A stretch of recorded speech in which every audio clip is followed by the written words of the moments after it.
Hello, BookTube. We're going to continue our read along of J.R.R. Tolkien's Lord of the Rings today.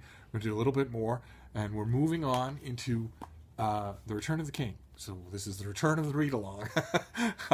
And we're going to do the first 6 chapters of The Return of the King. And we need quite a bit of recap first. I'll try to do it in broad strokes because we have a lot to do. But the story will be familiar to most of you anyway, I would imagine. The heart of it is the discovery of a ring, the one ring of power that had been lost for centuries in Middle-earth and was found by a hobbit named Bilbo Baggins, who gives it to a hobbit named Frodo Baggins after a while, and Frodo takes it with his friends Sam and Merry and Pippin, 3 other hobbits, to Rivendell, the citadel of the elves in Middle-earth, where they meet Gimli of the dwarves and Legolas of the woodland elves and Gandalf the wizard and Boromir, a fighting man of Gondor, and they've already met Aragorn, who is a fighting man himself and also the rightful heir to the kingdom of Gondor, through many long and generations that people have long in Middle Earth have long since forgotten. It's mythical, but he's real, and the rightful Gondor is rightfully his, but he's low key about it. And in Rivendell, they learn from Elrond, the one of the chieftains of the elves, and also from Gandalf himself, the history of the ring. The fact that it was forged by the Dark Lord Sauron in the south of Middle Earth to gain dominion over all the free peoples of the world, and that Sauron poured a lot of his power into it and wants it back. And they decide that the only course that they can do that's responsible, even though it seems insane, is to try to destroy the ring by bringing it to Mount Doom in the heart of Sauron's kingdom, where the fires of Mount Doom will destroy it. It seems madness to walk the thing the enemy wants most into the enemy's stronghold, but there's no other hope for it. There's no other way to destroy it, and no one trusts themselves to use it. Not Gandalf, not Elrond, not any of the wise or powerful people around them. So a fellowship of walkers sets out. Gandalf, Legolas, Gimli, the hobbits, Aragorn, and Boromir, on this quest to bring it to Mordor. But the fellowship almost immediately comes into disarray, and Gandalf falls in battle with a Balrog deep underneath the Misty Mountains and seems to have died. And while the company is recovering from that, Boromir tries to take the ring from Frodo. He's certain that a weapon of this power could not have been delivered into the hands of the good guys unless they were meant to use it. And he's deaf to the warnings of everyone around him that it corrupts the people who use it. It makes them evil. It makes them the bad guys. Frodo is terrified and puts the ring on, which causes him to vanish, and he escapes from Boromir. But in that moment, he realizes that the ring will always provide a temptation to anyone around him. So he decides to go into Mordor alone. At the last minute, he's joined by Sam, but the two of them depart from the rest of the company. And around the same time, Merry and Pippin are taken captive by a band of orcs who have been sent from Isengard, the stronghold of another wizard, Saruman, a colleague of Gandalf's, who has designs of his own for the ring and designs of his own for power in Middle-earth.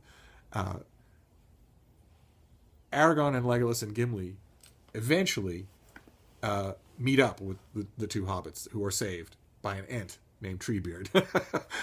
It's a long story, and they come into the story a little bit further from where we are, but the main thing is that the Ents are the shepherds of the trees. They're an ancient race and very powerful, and Saruman had not thought about them when he was building his army and raising the ground all around Isengard of its trees, so that when his army is elsewhere, the Ents attack and tear down most of the defenses of Isengard, so that when Gandalf and Legolas and Gimli and a group of soldiers led by King Theoden of the kingdom of Rohan, which is in the middle of Middle-earth, when they arrive at Isengard, the stronghold of Saruman, it's in ruins.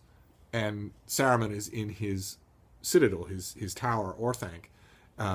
There's a brief parley.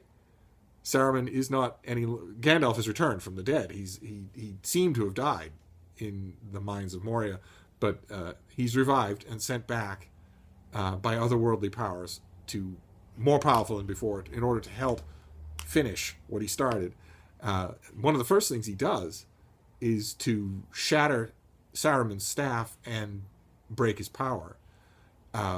And Saruman, of course, withdraws into his tower, and hurtling out of the tower a moment later comes an object that barely misses Gandalf. And when they find out what it is, it's a Palantir. It's a seeing stone, an ancient stone that allows its wielder to look at events in the past and also at events at a great distance in the present. And it had been thought that most of the stones were lost. It turns out this one has been in Orthanc all along. And it also turns out that this one is keyed to Sauron. He knows its use, and he assumes that the user is Saruman, and is disabused of that notion. The good guys keep the Palantir. But soon after Orthanc, they split up.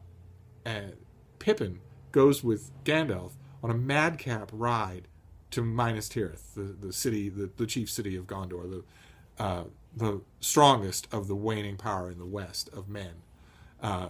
And Aragorn and Legolas and Gimli have their own errand to do, and that brings us roughly to where we start in the beginning of the Return of the King.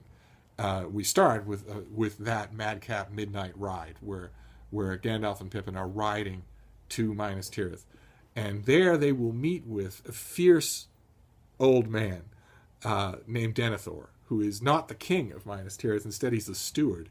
He's the steward of Gondor, because Gondor has a long tradition of waiting for the king to return. They don't believe it anymore, especially the stewards. They have grown proud and powerful. They're basically kings, even though their seat is at the foot of the dais that is empty. They go through all the trappings of waiting for the king, but they don't believe it'll ever happen. They certainly don't believe that he's a friend of Gandalf's and that he's this shabby ranger out of the north. They don't believe that at all.